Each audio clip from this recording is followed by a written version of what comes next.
स्वागत। गल्लां ते की देख रहे सारे दर्शकों का निੱਘਾ स्वागत करते हैं। मैं हाँ परमवीर।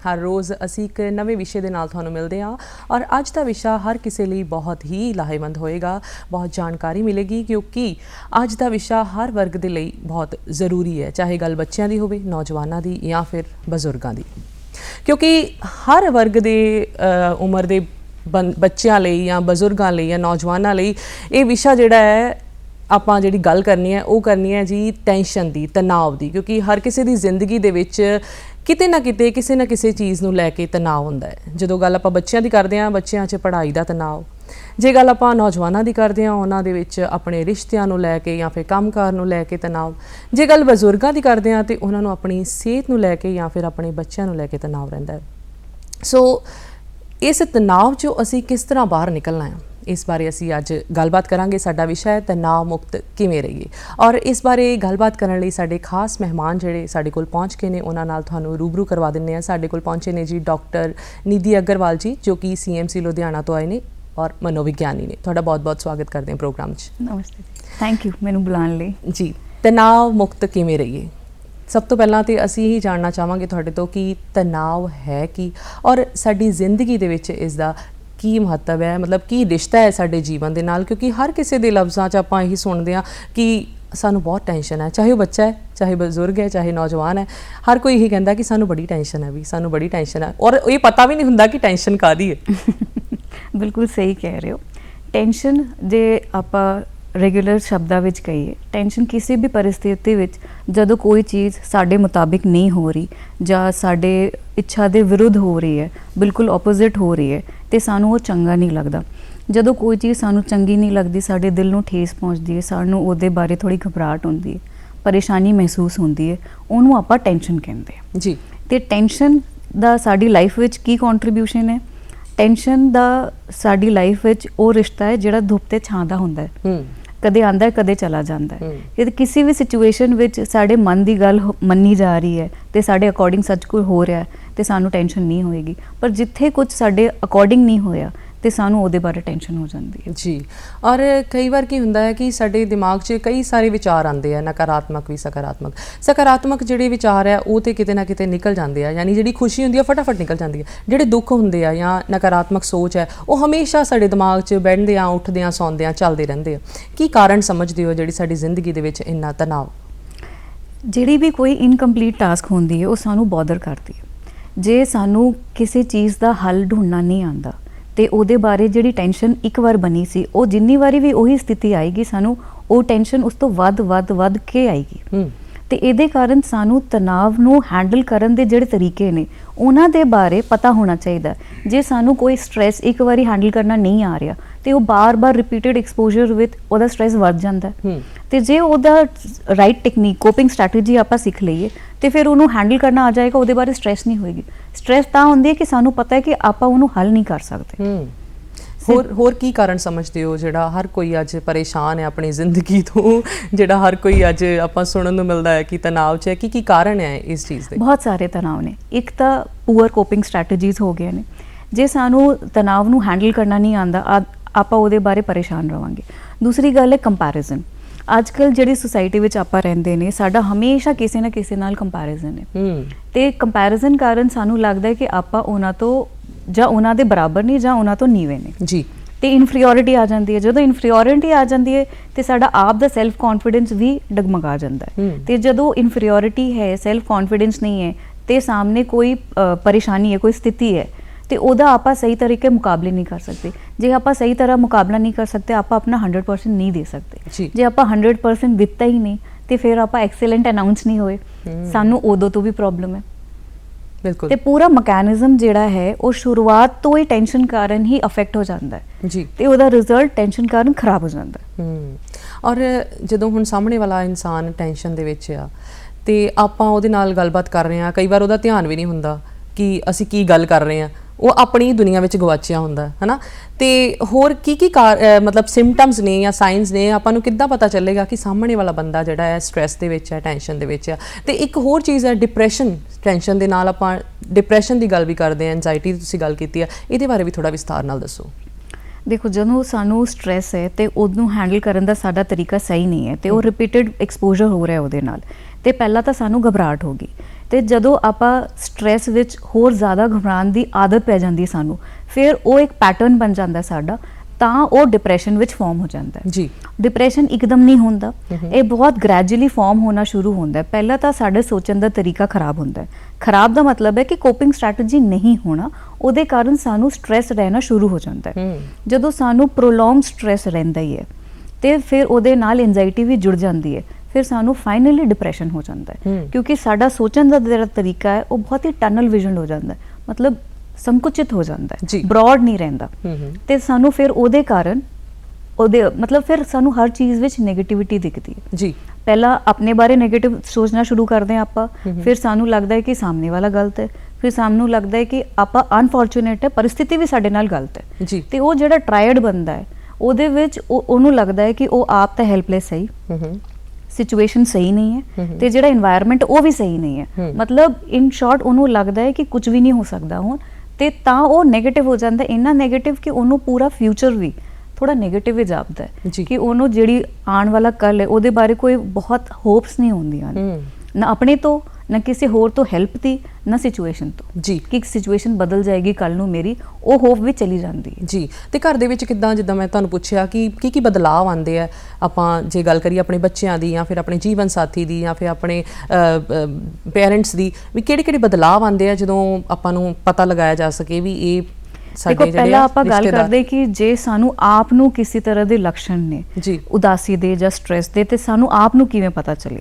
ਜੇ ਮੇਰਾ ਆਪ ਦਾ ਸੁਭਾਅ ਬਹੁਤ ਚੇਅਰਫੁਲ ਹੈ, ਮੈਂ ਹਸਮੁਖ ਹਾਂ, ਮੈਂ ਸਾਰਿਆਂ ਨਾਲ ਚੰਗੀ ਤਰ੍ਹਾਂ ਗੱਲ ਕਰ ਲੈਂਦੀ ਹਾਂ, ਉਹਨਾਂ ਦੀ ਪ੍ਰੋਬਲਮ ਵੀ ਸੁਣ ਲੈਂਦੀ ਹਾਂ, ਤੇ ਉਹਨਾਂ ਦੀ ਪ੍ਰੋਬਲਮ ਨੂੰ ਥੋੜੀ ਹੈਲਪ ਕਰਨ ਦੀ ਵੀ ਕੋਸ਼ਿਸ਼ ਕਰ ਲੈਂਦੇ ਕਿ ਇੱਦਾਂ ਸੋਲਵ ਕਰ ਲਓ। ਜੇ ਉਸ ਅਪਰੋਚ ਵਿੱਚ ਤੁਹਾਨੂੰ, ਜੇ ਘਰਦਿਆਂ ਨੂੰ ਲੱਗ ਰਿਹਾ ਹੈ ਕਿ ਬੰਦਾ ਇਰੀਟੇਟ ਹੋ ਰਿਹਾ ਹੈ, ਜੇ ਆਪ ਨੂੰ ਲੱਗਦਾ ਹੈ ਕਿ ਮੈਂ ਖਿੱਚ ਕੇ ਪਈ ਹਾਂ, ਇੱਦਾਂ ਨਹੀਂ ਬੋਲਣਾ ਚਾਹੀਦਾ, ਬਾਅਦ 'ਚ ਗਿਲਟੀ ਫੀਲ ਹੁੰਦਾ ਹੈ, ਤੇ ਉਹ ਆਪ ਨੂੰ ਵੀ ਇੰਡੀਕੇਟਰਸ ਮਿਲਦੇ ਨੇ ਕਿ ਮੇਰਾ ਜਿਹੜਾ ਇੰਟਰੈਕਸ਼ਨ ਹੈ ਬਾਕੀਆਂ ਨਾਲ, ਉਹਦੇ ਨਾਲ ਮੈਨੂੰ ਵੀ ਮਜ਼ਾ ਨਹੀਂ ਆ ਰਿਹਾ ਤੇ ਉਹਨਾਂ ਨੂੰ ਵੀ ਮਜ਼ਾ ਨਹੀਂ ਆ ਰਿਹਾ।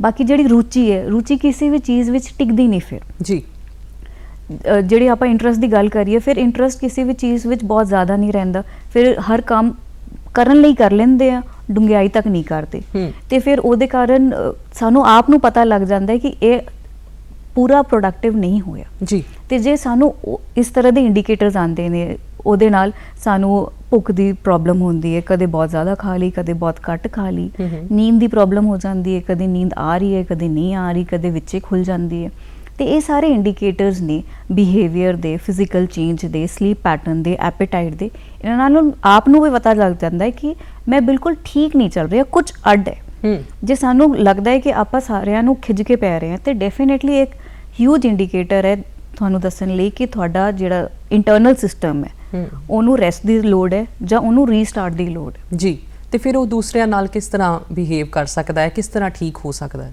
ਜੇ ਉਹਨੂੰ ਆਪ ਨੂੰ ਅਵੇਅਰਨੈਸ ਹੋ ਗਈ ਇਹਦੇ ਬਾਰੇ ਕਿ ਮੈਂ ਚਿੜਚਿੜਾ ਹੋ ਰਿਹਾ ਤੇ ਮੇਰੀ ਨੀਂਦ ਖਰਾਬ ਹੋ ਰਹੀ, ਮੇਰਾ ਐਪੇਟਾਈਟ ਖਰਾਬ ਹੋ ਰਿਹਾ, ਇਹਨੂੰ ਆਪਾਂ ਇੰਟਰੋਸਪੈਕਸ਼ਨ ਕਹਿੰਦੇ ਹਾਂ। ਜੇ ਆਪਾਂ ਇੰਟਰੋਸਪੈਕਟ ਕਰ ਲਈਏ ਕਿ ਇੱਦਾਂ ਹੋ ਰਿਹਾ, ਜੇ ਸਾਨੂੰ ਖੁਦ ਨੂੰ ਯਕੀਨ ਹੈ ਕਿ ਆਪਾਂ ਕਰ ਸਕਦੇ ਹਾਂ, ਪਹਿਲਾਂ ਤਾਂ ਕੋਸ਼ਿਸ਼ ਕਰਨੀ ਚਾਹੀਦੀ ਹੈ ਕਿ ਆਪਣੇ ਬਿਹੇਵੀਅਰ ਨੂੰ ਸਹੀ ਕੀਤਾ ਜਾਵੇ, ਰੂਟੀਨ ਨੂੰ ਸਹੀ ਕੀਤਾ ਜਾਵੇ। ਜੇ ਉਹ ਆਪਾਂ ਸਕਸੈਸਫੁਲੀ ਕਰ ਲੈਂਦੇ ਆ ਫਿਰ ਤਾਂ ਠੀਕ ਹੈ। ਜੇ ਸਾਨੂੰ ਲੱਗਦਾ ਹੈ ਕਿ ਆਪ ਤੋਂ ਨਹੀਂ ਹੋ ਰਿਹਾ, ਫੈਮਿਲੀ ਨੂੰ ਉਹਦੇ ਬਾਰੇ ਦੱਸਣਾ ਚਾਹੀਦਾ, ਤੇ ਜਦੋਂ ਲੱਗਦਾ ਹੈ ਕਿ ਫੈਮਿਲੀ ਉਹਦੇ ਬਾਰੇ ਸਮਝ ਰਹੀ ਹੈ ਤੇ ਉਹਨਾਂ ਤੋਂ ਹੈਲਪ ਮਿਲ ਜਾਂਦੀ ਹੈ, ਫਿਰ ਠੀਕ ਹੈ। ਜੇ ਨਹੀਂ ਮਿਲਦੀ, ਫਿਰ ਸਾਨੂੰ ਪ੍ਰੋਫੈਸ਼ਨਲ ਹੈਲਪ ਬਾਰੇ ਅਪਰੋਚ ਕਰਨਾ ਚਾਹੀਦਾ ਹੈ। ਜੀ, ਪਰ ਇਹ ਸਾਰੀ ਚੀਜ਼ ਨੂੰ ਬਹੁਤ ਜ਼ਿਆਦਾ ਲੇਟ ਕਰਨ ਤੋਂ ਬਜਾਏ ਜਲਦੀ ਐਕਸ਼ਨ ਲੈਣਾ ਚਾਹੀਦਾ ਹੈ। ਇੱਦਾਂ ਨਾ ਹੋਵੇ ਕਿ ਬੰਦਾ ਮਹੀਨੇ ਉਹਨੂੰ ਲੱਗਦਾ ਹੈ ਕਿ ਕਰਾਂਗਾ ਤੇ ਉਹ ਰਹਿ ਜਾਂਦਾ ਹੈ। ਮਤਲਬ ਇਹ ਜੇ ਤੁਹਾਨੂੰ ਲੱਗ ਰਿਹਾ ਹੈ ਕਿ 15-20 ਦਿਨਾਂ ਤੋਂ ਮੇਰੀ ਨੀਂਦ ਖਰਾਬ ਹੋ ਚੱਲੀ ਹੈ ਤੇ ਮੇਰਾ ਬਿਹੇਵੀਅਰ ਖਰਾਬ ਹੈ, ਤੇ ਲੋਕ ਮੈਨੂੰ ਉਹਦੇ ਬਾਰੇ ਸ਼ਿਕਾਇਤ ਵੀ ਕਰ ਰਹੇ ਨੇ, ਤੇ ਉਹਦੇ ਨਾਲ ਮੈਨੂੰ ਸੋਸ਼ਲੀ ਪ੍ਰੋਬਲਮ ਵੀ ਹੋ ਰਹੀ ਹੈ, ਕਿਉਂਕਿ ਜੇ ਬੰਦਾ ਕਿਸੇ ਨੂੰ ਖਿੱਚ ਕੇ ਪਏਗਾ, ਓਬਵੀਅਸਲੀ ਸੋਸ਼ਲੀ ਉਹਨੂੰ ਪ੍ਰੋਬਲਮ ਹੋਏਗੀ। ਬਿਲਕੁਲ, ਤੇ ਫਿਰ ਜਲਦੀ ਡਿਸੀਜਨ ਲੈਣਾ ਚਾਹੀਦਾ ਹੈ। ਜੀ, ਔਰ ਜਦੋਂ ਆਪਾਂ ਗੱਲ ਕਰਦੇ ਹਾਂ ਬੱਚਿਆਂ ਦੀ, ਘਰ ਦੇ ਵਿੱਚ ਬੱਚਿਆਂ ਦੇ ਵਿੱਚ ਆਪਾਂ ਬਹੁਤ ਜ਼ਿਆਦਾ ਸਟ੍ਰੈਸ ਜਾਂ ਫਿਰ ਕਹਿ ਲਓ ਟੈਨਸ਼ਨ ਦੇਖਦੇ ਹਾਂ। ਕੀ ਕਾਰਨ ਸਮਝਦੇ ਹੋਗੇ ਅੱਜ ਜਿਹੜੇ ਛੋਟੇ ਬੱਚੇ ਆ ਉਹ ਇੰਨੇ ਪਰੇਸ਼ਾਨ ਆ, ਇੱਕਦਮ ਚਿੜਚਿੜੇ ਮਾਂ-ਬਾਪ ਨਾਲ ਨਹੀਂ ਸਹੀ ਬੋਲਣਾ, ਭੈਣ ਭਰਾ ਨਾਲ ਨਹੀਂ ਸਹੀ ਬੋਲਣਾ, ਉਹਨਾਂ ਦੇ ਵਿੱਚ ਕਿਹੜੇ ਤਣਾਅ? ਆਪਾਂ ਆਪਣੇ ਵਰਗਿਆਂ ਨੂੰ ਤਾਂ ਕਹਿ ਸਕਦੇ ਹਾਂ ਕਿ ਸਾਨੂੰ ਬਹੁਤ ਸਾਰੀਆਂ ਸਾਡੀ ਜ਼ਿੰਮੇਵਾਰੀਆਂ ਸਿਰ ਤੇ ਨਾ, ਇੱਧਰ ਵੀ ਧਿਆਨ ਉੱਧਰ ਵੀ ਧਿਆਨ। ਬੱਚਿਆਂ ਨੂੰ ਤਾਂ ਸਿਵਾਏ ਪੜ੍ਹਾਈ ਤੋਂ ਹੋਰ ਕੋਈ ਫਿਕਰ ਨਹੀਂ ਹੁੰਦੀ। ਇਹਦੇ ਬਾਰੇ ਇੱਕ ਬਹੁਤ ਬੜੀ ਮਿੱਥਿਆ ਹੈ ਜੀ। ਕਿ ਤੁਹਾਨੂੰ ਲੱਗਦਾ ਹੈ ਕਿ ਬੱਚਿਆਂ ਨੂੰ ਕੋਈ ਰੀਜ਼ਨ ਨਹੀਂ ਹੈ ਸਟ੍ਰੈਸ ਦਾ। ਸਾਨੂੰ ਰੱਬ ਨੇ ਸਟ੍ਰੈਸ ਦੇ ਕੇ ਭੇਜਿਆ। ਸਾਡਾ ਜਨਮ ਹੁੰਦਾ ਹੈ ਨਾ, ਆਪਾਂ ਰੋਂਦੇ ਰੋਂਦੇ ਹੀ ਪੈਦਾ ਹੁੰਦੇ ਨੇ ਸਾਰੇ, ਕਿਉਂਕਿ ਸਾਨੂੰ ਸਟ੍ਰੈਸ ਦਾ ਜਿਹੜਾ, ਜੇ ਆਪਾਂ ਕਹੀਏ ਕਿ ਸਟਾਰਟਿੰਗ ਕਿੱਥੇ ਹੁੰਦੀ ਹੈ, ਸ਼ੁਰੂ ਤੋਂ ਹੀ ਹੈ। ਜੇ ਸਾਨੂੰ ਕਿਸੇ ਵੀ ਚੀਜ਼ ਲਈ ਕੋਈ ਮੰਗ ਹੈ ਤੇ ਸਾਨੂੰ ਉਹਦੀ ਸਟ੍ਰੈਸ ਹੈ, ਤੇ ਉਹ ਮੰਗ ਜਦੋਂ ਤੱਕ ਪੂਰੀ ਨਹੀਂ ਹੁੰਦੀ ਉਹ ਸਟ੍ਰੈਸ ਖਤਮ ਨਹੀਂ ਹੁੰਦੀ। ਜੇ ਬੱਚੇ ਨੂੰ ਭੁੱਖ ਲੱਗੀ ਉਹ ਰੋਏਗਾ, ਜੇ ਉਹਨੇ ਸੁਸੂ ਪੋਟੀ ਕਰਤੀ ਉਹ ਰੋਏਗਾ, ਉਹਨੂੰ ਕੁਝ ਵੀ ਚਾਹੀਦਾ ਉਹ ਰੋਏਗਾ। ਉਹਨੂੰ ਸਟ੍ਰੈਸ ਫੀਲ ਹੁੰਦਾ ਤਾਂ ਹੀ ਉਹ ਰੋਂਦਾ, ਨਹੀਂ ਤਾਂ ਉਹ ਕਿਉਂ ਰੋਏਗਾ? ਉਹ ਹੱਸਦਾ ਵੀ ਹੈ, ਖੇਡਦਾ ਵੀ ਹੈ ਤੁਹਾਡੇ ਨਾਲ ਜੀ, ਪਰ ਆਪਣੀ ਡਿਮਾਂਡ ਫੁੱਲਫਿਲ ਕਰਾਉਣ ਲਈ ਉਹ ਰੋਂਦਾ ਹੈ। ਤੇ ਸਟ੍ਰੈਸ ਤਾਂ ਰੱਬ ਨੇ ਸਾਨੂੰ ਸ਼ੁਰੂ ਤੋਂ ਹੀ ਦੇ ਕੇ ਭੇਜਿਆ। ਡਿਫਰੈਂਸ ਇਹ ਹੈ ਕਿ ਜਦੋਂ ਆਪਾਂ ਵੱਡੇ ਹੁੰਦੇ ਸਾਨੂੰ ਸਟ੍ਰੈਸ ਨੂੰ ਹੈਂਡਲ ਕਰਨ ਦੇ ਤਰੀਕੇ ਆ ਜਾਂਦੇ ਨੇ, ਜਿਵੇਂ ਮੈਂ ਕਹਿ ਰਹੀ ਹਾਂ ਕੋਪਿੰਗ ਸਟ੍ਰੈਟਜੀ ਜੀ। ਜੇ ਸਾਨੂੰ ਉਹਨੂੰ ਹੈਂਡਲ ਕਰਨਾ ਆ ਗਿਆ ਫਿਰ ਤਾਂ ਆਪਾਂ ਸਕਸੈਸਫੁਲ ਸਰਵਾਈਵਰਸ ਬਣ ਜਾਂਦੇ। ਜੇ ਸਾਨੂੰ ਉਹਨੂੰ ਕੋਪ ਕਰਨਾ ਨਹੀਂ ਆਇਆ, ਕੋਪਿੰਗ ਸਟ੍ਰੈਟਜੀ ਸਹੀ ਨਹੀਂ ਹੋਣ ਕਾਰਨ, ਤੇ ਆਪਾਂ ਰੋਂਦੇ ਰਹਿੰਦੇ, ਦੁਖੀ ਰਹਿੰਦੇ, ਡਿਪਰੈਸਡ ਹੋ ਜਾਂਦੇ, ਐਂਗਸ਼ੀਅਸ ਰਹਿੰਦੇ ਨੇ। It is a huge spectrum, ਫਿਰ ਤਾਂ ਕੁਝ ਵੀ ਹੋ ਸਕਦਾ ਜੀ। ਪਰ ਜੇ ਆਪਾਂ ਸ਼ੁਰੂ ਤੋਂ ਹੀ ਸਿਚੁਏਸ਼ਨ ਨੂੰ ਹੈਂਡਲ ਕਰਨ ਦੀ ਕੈਪੈਸਿਟੀ ਬਿਲਡ ਕਰੀਏ ਫਿਰ ਸਾਨੂੰ ਇਸ ਤਰ੍ਹਾਂ ਦੀ ਕੋਈ ਪਰੇਸ਼ਾਨੀ ਨਹੀਂ ਹੋਏਗੀ। ਤੇ ਜੇ ਬੱਚਿਆਂ ਦੀ ਗੱਲ ਕਰੀਏ, ਉਹਨਾਂ ਨੂੰ ਬਹੁਤ ਸਾਰੇ ਕਾਰਨ ਹੈ ਸਟ੍ਰੈਸਡ ਹੋਣ ਲਈ। ਠੀਕ ਹੈ, ਜਿੱਦਾਂ ਆਪਾਂ ਵੱਡੇ ਹੁੰਦੇ ਆ ਉਹ ਕਾਰਨ ਵੱਧ ਜਾਂਦੇ ਨੇ ਜੀ, ਪਰ ਜੇ ਕੋਪਿੰਗ ਸਟ੍ਰੈਟਜੀ ਪੂਅਰ ਹੈ ਤੇ ਉਹ ਬੱਚਿਆਂ ਨੂੰ ਵੀ ਅਫੈਕਟ ਕਰੇਗੀ, ਅਡੋਲਸੈਂਟਸ ਵੀ ਅਫੈਕਟ ਕਰੇਗੀ ਤੇ ਵੱਡਿਆਂ ਨੂੰ ਵੀ ਅਫੈਕਟ ਕਰੇਗੀ ਜੀ। ਔਰ ਮਾਂ-ਬਾਪ ਦਾ ਇੱਥੇ ਕੀ ਰੋਲ ਹੈ? ਉਹਨਾਂ ਦੀ ਕੀ ਜ਼ਿੰਮੇਵਾਰੀਆਂ ਬਣਦੀਆਂ ਹੈ ਬੱਚਿਆਂ ਦੀ ਪਰਵਰਿਸ਼ ਨੂੰ ਲੈ ਕੇ? ਕਿਤੇ ਨਾ ਕਿਤੇ ਤੁਹਾਨੂੰ ਲੱਗਦਾ ਹੈ ਕਿ ਨੈਤਿਕ ਕਦਰਾਂ ਕੀਮਤਾਂ ਦੀ ਵੀ ਜਿਹੜੀ ਕਮੀ ਆ ਰਹੀ ਹੈ ਔਰ ਜੁਆਇੰਟ ਫੈਮਲੀਜ਼ ਜਿਹੜੀਆਂ ਘਟ ਰਹੀਆਂ, ਇਹ ਵੀ ਕਿਤੇ ਨਾ ਕਿਤੇ ਕਾਰਨ ਹੈ ਸਟ੍ਰੈਸ ਦਾ? ਬਹੁਤ ਵੱਡਾ ਕਾਰਨ ਹੈ। ਜਿਵੇਂ ਕਿ ਮੈਂ ਕਿਹਾ ਸੀ ਕਿ ਕੋਪਿੰਗ ਸਟ੍ਰੈਟਜੀ ਕਿਸੇ ਵੀ ਬੱਚੇ ਨੂੰ ਉਹਦੇ ਪੇਰੈਂਟਸ, ਉਹਦਾ এনवायरमेंट ਤੇ ਉਹਦੀ ਫੈਮਿਲੀ ਸਿਖਾਉਂਦੀ ਹੈ ਜੀ। ਆਪਾਂ ਕਹਿੰਦੇ ਹਾਂ ਕਿ family is the first school. ਜਿਹੜੀ ਸਕੂਲ ਦੀ ਪੜ੍ਹਾਈ ਹੈ ਉਸ ਤੋਂ ਵੀ ਬਹੁਤ ਪਹਿਲਾਂ ਸੰਸਕਾਰਾਂ ਦੀ ਪੜ੍ਹਾਈ ਸ਼ੁਰੂ ਹੁੰਦੀ ਹੈ, ਕੋਪਿੰਗ ਸਟ੍ਰੈਟਜੀਜ਼ ਦੀ ਪੜ੍ਹਾਈ ਸ਼ੁਰੂ ਹੁੰਦੀ ਹੈ। ਸਾਡਾ ਪਰਿਵਾਰ ਹੀ ਸਾਨੂੰ ਸਹੀ ਦੱਸਦਾ ਹੈ, ਸਹੀ ਤੇ ਗਲਤ ਦਾ ਡਿਫਰੈਂਸ ਦੱਸਦਾ ਹੈ ਤੇ ਸਹੀ ਤਰੀਕੇ ਕੋਪਿੰਗ ਕਰਨਾ ਵੀ ਦੱਸਦਾ ਹੈ। ਉਹ ਸਾਡੇ ਕਲਚਰ ਵਿੱਚ ਰਜਿਆ ਬਸਿਆ ਹੋਇਆ ਜੀ। ਜੇ ਸਾਨੂੰ ਘਰਦਿਆਂ ਨੂੰ ਸੁਣਨ ਦੀ ਆਦਤ ਹੋਵੇ, ਉਹਨਾਂ ਨੂੰ ਇਗਨੋਰ ਨਾ ਕਰਨ ਦੀ ਆਦਤ ਹੋਵੇ ਤੇ ਆਪਾਂ ਬਹੁਤ ਚੰਗੀ ਕੋਪਿੰਗ ਸਟ੍ਰੈਟਜੀਜ਼ ਉਹਨਾਂ ਤੋਂ ਸਿੱਖ ਲੈਂਦੇ। ਪਰ ਜੇ ਸਾਨੂੰ ਆਦਤ ਹੈ ਕਿ ਨਹੀਂ, ਮੈਂ ਫਲਾਣੇ ਤੋਂ ਗੱਲ ਕਰਨੀ ਹੈ, ਮੈਂ ਆਪਣੇ ਦੋਸਤਾਂ ਨਾਲ ਗੱਲ ਕਰਨੀ ਹੈ, ਮੈਂ ਉੱਥੇ ਜਾਣਾ, ਮੈਂ ਇੱਥੇ ਜਾਣਾ, ਜੇ ਆਪਾਂ ਆਪਣੀ ਫੈਮਿਲੀ ਨਾਲ ਟਾਈਮ ਸਪੈਂਡ ਕਰਕੇ ਖੁਸ਼ ਨਹੀਂ ਆ ਤੇ ਫਿਰ ਇਹਨਾਂ ਚੀਜ਼ਾਂ ਵਿੱਚ ਪ੍ਰੋਬਲਮਸ ਆਉਣੀ ਸ਼ੁਰੂ ਹੋ ਜਾਂਦੀ ਹੈ ਜੀ। ਟਾਈਮ ਦੀ ਜਿਹੜੀ ਪ੍ਰੋਬਲਮ ਹੈ ਉਹ ਕਈ ਕਾਰਨ ਹੋ ਸਕਦੀ ਹੈ। ਹੋ ਸਕਦਾ ਹੈ ਕਿ ਬੱਚਾ ਹਾਈਪਰ ਐਕਟਿਵ ਹੈ, ਹੋ ਸਕਦਾ ਹੈ ਕਿ ਬੱਚੇ ਨੂੰ ਘਰ ਰਹਿਣਾ ਪਸੰਦ ਨਹੀਂ ਹੈ, ਬਾਹਰ ਲੈ ਚਲੋ ਦੀ ਜ਼ਿੱਦ ਰਹਿੰਦੀ ਹੈ। ਹੋ ਸਕਦਾ ਹੈ ਪੇਰੈਂਟਸ ਵਰਕਿੰਗ ਹੋਣ, ਹੋ ਸਕਦਾ ਹੈ ਕਿ ਘਰਦਿਆਂ ਦਾ ਜਿਹੜਾ ਸਿਸਟਮ ਹੈ, ਜਿਹੜਾ ਮਾਹੌਲ ਹੈ ਉਹ ਚੰਗਾ ਨਹੀਂ ਹੈ। ਜਿਵੇਂ ਕਿ ਤੁਸੀਂ ਹਜੇ ਕਹਿ ਰਹੇ ਸੀ ਕਿ ਜੁਆਇੰਟ ਫੈਮਿਲੀ ਸਿਸਟਮਸ ਉਹਨੇ ਰਹਿ ਨਹੀਂ ਗਏ, ਬੋਥ ਪੇਰੈਂਟਸ ਆਰ ਵਰਕਿੰਗ, ਤੇ ਉਹਦਾ ਫਰਕ ਪੈ ਜਾਂਦਾ ਹੈ ਜੀ। ਔਰ ਜਿੱਦਾਂ ਤੁਸੀਂ ਜ਼ਿੱਦ ਦੀ ਗੱਲ ਕੀਤੀ ਕਿ ਬੱਚੇ ਜ਼ਿੱਦ ਕਰਦੇ ਆ ਨਾ ਕੋਈ ਚੀਜ਼ ਪਾਉਣ ਵਾਸਤੇ, ਤੇ ਉਹਨਾਂ ਦੇ ਦਿਮਾਗ ਤੇ ਟੈਨਸ਼ਨ ਰਹਿੰਦੀ ਹੈ ਕਿ ਇਹ ਚੀਜ਼ ਮੈਨੂੰ ਮਿਲੀ ਨਹੀਂ ਤੇ ਮੈਂ ਰੋਣਾ ਹੈ ਜਾਂ ਫਿਰ ਮੈਂ ਜ਼ਿੱਦ ਕਰਨੀ ਹੈ। ਕਿ ਮਾਂ-ਬਾਪ ਨੂੰ ਉਹ ਜ਼ਿੱਦਾਂ ਜਿਹੜੀਆਂ ਬੱਚਿਆਂ ਦੀਆਂ ਪੁਗਾਉਣੀਆਂ ਚਾਹੀਦੀਆਂ? ਦੇਖੋ, ਇਸ ਜ਼ਿੱਦ ਨੂੰ ਪਹਿਲਾਂ ਸਮਝਣਾ ਪੈਣਾ। ਜਿਹੜਾ ਬੱਚਾ ਹੈ ਉਹਨੂੰ ਡਿਮਾਂਡ ਕਰਨੀ ਆਉਂਦੀ ਹੈ, ਉਹਨੂੰ ਇਹ ਨਹੀਂ ਪਤਾ ਕਿ ਜਿਹੜੀ ਉਹਦੀ ਡਿਮਾਂਡ ਹੈ ਕਿੰਨੀ ਸਹੀ ਹੈ ਕਿੰਨੀ ਗਲਤ ਹੈ। ਪਹਿਲਾਂ ਤਾਂ ਸਾਨੂੰ ਉਹਦੇ ਨਾਲ ਡਿਸਕਸ ਕਰਕੇ ਉਹਨੂੰ ਅਵੇਅਰ ਕਰਵਾਉਣਾ ਹੈ ਕਿ ਜਿਹੜਾ ਉਹ ਡਿਮਾਂਡ ਪੁੱਟ ਕਰ ਰਿਹਾ ਹੈ ਉਹ ਕਿੰਨਾ ਉਹਦੇ ਲਈ ਜ਼ਰੂਰੀ ਹੈ, ਤੇ ਉਹਦੇ ਜਿਹੜਾ ਉਹ ਡਿਮਾਂਡ ਉਹ ਕਰ ਰਿਹਾ ਹੈ ਉਹਦੇ ਫੁੱਲਫਿਲ ਹੋਣ ਦੇ ਬਾਅਦ ਉਹਨੂੰ ਕਿੰਨੇ % ਸੈਟੀਸਫੈਕਸ਼ਨ ਉਹਦੇ ਨਾਲ ਹੋਏਗੀ ਤੇ ਕਿਉਂ ਹੋਏਗੀ, ਉਹਦੇ ਬਾਰੇ ਇਨਸਾਈਟ ਉਹਨੂੰ ਕ੍ਰੀਏਟ ਕਰਵਾਉਣਾ ਬਹੁਤ ਜ਼ਰੂਰੀ ਹੈ। ਜੇ ਉਹਨੂੰ ਉਸਦੇ ਬਾਰੇ ਕਲੈਰਿਟੀ ਹੋਏਗੀ ਤੇ ਸਾਨੂੰ ਉਹਦੇ ਨਾਲ ਬਹਿਸਣਾ ਨਹੀਂ ਪਏਗਾ। ਤੇ ਇਹ ਇੱਕ ਵਾਰੀ ਦੀ ਗੱਲ ਨਹੀਂ ਹੈ, ਇਹ ਹੈਬਿਟ ਹੈ। ਜੇ ਇਹ ਹੈਬਿਟ ਆਪਾਂ ਉਹਦੇ ਨਾਲ ਬਚਪਨ ਤੋਂ ਕਰਾਂਗੇ ਤੇ ਬੱਚਾ ਜ਼ਿੱਦੀ ਨਹੀਂ ਹੋਏਗਾ, ਫਿਰ ਉਹ ਜ਼ਿੱਦ ਨਹੀਂ ਕਰੇਗਾ, ਫਿਰ ਉਹ ਕਿਸੇ ਵੀ ਚੀਜ਼ ਲਈ ਤੁਹਾਨੂੰ ਡਿਸਕਸ ਕਰੇਗਾ, ਤੁਹਾਨੂੰ ਪ੍ਰੋਪਰਲੀ ਅਪਰੋਚ ਕਰੇਗਾ। ਔਰ ਤੁਸੀਂ ਇਹ ਵੀ ਦੱਸਿਆ ਕਿ ਮਾਂ-ਬਾਪ ਜਿਹੜੇ ਵਰਕਿੰਗ ਨੇ ਔਰ ਬੱਚੇ ਜਾਂ ਫਿਰ ਆਪਣੇ ਵਰਗੇ ਜਵਾਨ ਵੀ, ਅੱਜ ਹਰ ਕੋਈ ਜੇ ਆਪਾਂ ਇਕੱਠੇ ਵੀ ਬੈਠੇ ਨਾ ਤੇ ਤਾਂ ਵੀ ਆਪਾਂ ਇੱਕ ਦੂਸਰੇ ਨਾਲ ਗੱਲਬਾਤ ਨਹੀਂ ਕਰਦੇ, ਆਪਾਂ ਆਪਣੇ ਫੋਨ ਤੇ ਲੱਗੇ ਹੁੰਦੇ ਆ। ਕਿ ਜਿਹੜਾ ਫੋਨ ਹੈ ਜਾਂ ਟੈਕਨੋਲੋਜੀ ਆ, ਸੋਸ਼ਲ ਮੀਡੀਆ, ਉਹ ਕਿੰਨਾ ਕੁ ਅਸਰ ਕਰਦੀ ਹੈ? ਬਹੁਤ ਜ਼ਿਆਦਾ। ਉਹਦਾ ਬਹੁਤ ਜ਼ਿਆਦਾ ਅਸਰ ਕਰਨ ਦਾ ਕਾਰਨ ਬਹੁਤ ਡੀਪ ਹੈ। ਆਪਾਂ ਸਟ੍ਰੈਸ ਦੀ ਗੱਲ ਕੀਤੀ ਹੈ। ਜੇ ਬੱਚੇ ਨੂੰ ਸ਼ੁਰੂ ਤੋਂ ਸਟ੍ਰੈਸ ਦੀ ਆਦਤ ਹੈ ਕਿ ਉਹਨੂੰ ਹਰ ਸਿਚੁਏਸ਼ਨ ਵਿੱਚ ਕੋਪਿੰਗ ਮੈਕੈਨਿਜ਼ਮ ਦੇ ਬਜਾਏ ਸਟ੍ਰੈਸ ਹੋ ਜਾਂਦਾ ਹੈ ਕਿਉਂਕਿ ਉਹਦਾ ਕੋਪਿੰਗ ਮੈਕੈਨਿਜ਼ਮ ਖਰਾਬ ਹੈ, ਤੇ ਇਹਦੇ ਕਾਰਨ ਕੀ ਹੁੰਦਾ ਹੈ, ਛੋਟੇ ਹੁੰਦੇ ਤੋਂ ਬੱਚੇ ਦੀ ਜਿਹੜੀ ਸੈਲਫ ਦੀ ਇਮੇਜ ਹੈ ਉਹ ਬਹੁਤ ਖਰਾਬ ਹੁੰਦੀ ਹੈ, ਨੈਗੇਟਿਵ ਹੁੰਦੀ ਹੈ, ਵੀਕ ਹੁੰਦੀ ਹੈ ਤੇ ਉਹਨੂੰ ਲੱਗਦਾ ਹੈ ਕਿ ਬਾਕੀ ਸਾਰੇ ਉਹਦੇ ਤੋਂ ਸੁਪੀਰੀਅਰ ਨੇ ਤੇ ਜਦੋਂ ਵੀ ਕੰਪੈਰੀਜ਼ਨ ਹੋਏਗਾ ਉਹ ਪਿਛੜ ਜਾਏਗਾ ਜੀ। ਤੇ ਉਹਦੇ ਵਿੱਚ ਦੋ ਭਾਵਨਾ ਡਿਵੈਲਪ ਹੁੰਦੀ, ਇੱਕ ਇਨਫੀਰੀਅਰਿਟੀ ਦੀ, ਇੱਕ ਐਕਸਟਰਾ ਆਰਡੀਨਰੀ ਕੰਪੀਟੀਟਿਵ ਸਪਿਰਿਟ ਜੋ ਕਿ ਹੈਲਦੀ ਨਹੀਂ ਹੈ ਕਿਉਂਕਿ ਉਹਦਾ ਜਿਹੜਾ ਕੰਪੀਟੀਟਿਵ ਸਪਿਰਿਟ ਹੈ ਉਹ ਇਹ ਪ੍ਰੂਵ ਕਰਨਾ ਹੈ ਕਿ ਮੈਂ ਸੁਪੀਰੀਅਰ ਹਾਂ, ਇਹ ਨਹੀਂ ਕਿ ਮੈਂ ਕੁਆਲਿਟੀ ਵਾਈਜ਼ ਸੁਪੀਰੀਅਰ ਆ, ਤੁਸੀਂ ਇਨਫੀਰੀਅਰ ਹੋ ਤੇ ਮੈਂ ਸੁਪੀਰੀਅਰ ਆ, ਕਿਉਂਕਿ ਉਹਨੂੰ ਆਪਣੀ ਬੇਸਿਕਲੀ ਇਨਫੀਰੀਅਰਿਟੀ ਨੂੰ ਮੀਟ ਕਰਨਾ ਹੈ ਜੀ। ਤੇ ਇਹਦੇ ਕਾਰਨ ਕੀ ਹੈ ਕਿ ਉਹਨੂੰ ਵੈਲੀਡੇਸ਼ਨ ਜਿਹੜੀ ਚਾਹੀਦੀ ਹੈ ਉਹ ਬਾਹਰੋਂ ਚਾਹੀਦੀ ਹੈ ਕਿਉਂਕਿ ਅੰਦਰੋਂ ਉਹਨੂੰ ਲੱਗਦਾ ਹੈ ਕਿ ਮੈਂ ਤਾਂ ਇਨਫੀਰੀਅਰ ਆ ਤੇ ਇਨਫੀਰੀਅਰ ਹੋਣ ਕਾਰਨ ਉਹਨੂੰ ਆਪਣੇ ਬਾਰੇ ਹਮੇਸ਼ਾ ਇਨਸਿਕਿਉਰਿਟੀ ਰਹਿੰਦੀ ਹੈ ਜੀ। ਤੇ ਇਹ ਸਿੱਕੇ ਦੇ ਦੋ ਪਹਿਲੂ ਦੇ ਤਰ੍ਹਾਂ ਹੈ, ਜੇ ਕੋਈ ਵੀ ਇਨਫੀਰੀਅਰ ਫੀਲ ਕਰਦਾ ਉਹ ਇਨਸਿਕਿਉਰ ਫੀਲ ਕਰਦਾ ਹੈ, ਜੇ ਕੋਈ ਇਨਫੀਰੀਅਰ ਫੀਲ ਕਰਦਾ ਹੈ ਤੇ ਇਨਸਿਕਿਉਰਿਟੀ ਫੀਲ ਕਰਦਾ ਹੈ ਉਹ ਹਮੇਸ਼ਾ ਇੱਕ ਡਿਫੈਂਸਿਵ ਮੋਡ ਵਿੱਚ ਰਹਿੰਦਾ ਹੈ ਕਿ ਸਾਹਮਣੇ ਵਾਲੇ ਨੂੰ ਗਲਤ ਸਾਬਿਤ ਕਰ ਦੋ, ਇਨਫੀਰੀਅਰ ਸਾਬਿਤ ਕਰ ਦੋ। ਉਹ ਸਾਬਿਤ ਕਰਨ ਲਈ ਉਹਨੂੰ ਇੱਕ ਬਹੁਤ ਵੱਡਾ ਪਲੇਟਫਾਰਮ ਮਿਲ ਗਿਆ ਸੋਸ਼ਲ ਮੀਡੀਆ ਕਿ ਮੈਂ ਬਹੁਤ ਉੱਪਰ ਆ ਜੀ ਤੇ ਉਹਦੇ ਵਿੱਚ ਬਹੁਤ ਸਹੂਲੀਅਤ ਹੈ ਮੈਨੀਪੂਲੇਸ਼ਨ ਦੀ, ਤਾਂ ਉਹ ਹੈਬਿਟ ਬਣ ਗਈ ਹੈ। ਬਿਲਕੁਲ। ਔਰ ਹੁਣ ਆਪਾਂ ਆਨੇ ਆ ਨੌਜਵਾਨ ਪੀੜ੍ਹੀ ਤੇ, ਨੌਜਵਾਨਾਂ ਦੇ ਵਿੱਚ ਅਕਸਰ ਦੇਖਿਆ ਜਾਂਦਾ ਹੈ ਕਿ ਜਦੋਂ ਆਪਾਂ ਪੜ੍ਹ ਲਿਖ ਜਾਂਦੇ ਆ, ਕੰਮਕਾਰ ਆਪਾਂ ਨੂੰ ਆਪਣੇ ਮੁਤਾਬਿਕ ਨਹੀਂ ਮਿਲਦਾ, ਆਪਾਂ ਨੂੰ ਜੌਬ ਨਹੀਂ ਮਿਲਦੀ, ਇਹ ਵੀ ਟੈਨਸ਼ਨਸ ਹੁੰਦੀਆਂ। ਹੋਰ ਕਿਹੜੀਆਂ ਟੈਨਸ਼ਨਸ ਹੁੰਦੀਆਂ, ਹੋਰ ਕਿਹੜੇ ਤਣਾਅ ਹੈ ਨੌਜਵਾਨਾਂ ਦੇ ਵਿੱਚ ਦੇਖਣ ਨੂੰ ਮਿਲਦੇ? ਦੇਖੋ, ਇੱਕ ਤਾਂ ਇਹ ਓਬਵੀਅਸ ਟੈਨਸ਼ਨ ਹੈ ਜਿਹੜਾ ਤੁਸੀਂ ਕਹਿ ਰਹੇ ਹੋ, ਪਰ ਇਹਨੂੰ ਟੈਨਸ਼ਨ ਬਣਾਉਣਾ ਜਾਂ ਨਹੀਂ ਬਣਾਉਣਾ ਆਪ ਦੀ ਸੋਚ ਤੇ ਨਿਰਭਰ ਕਰਦਾ ਹੈ।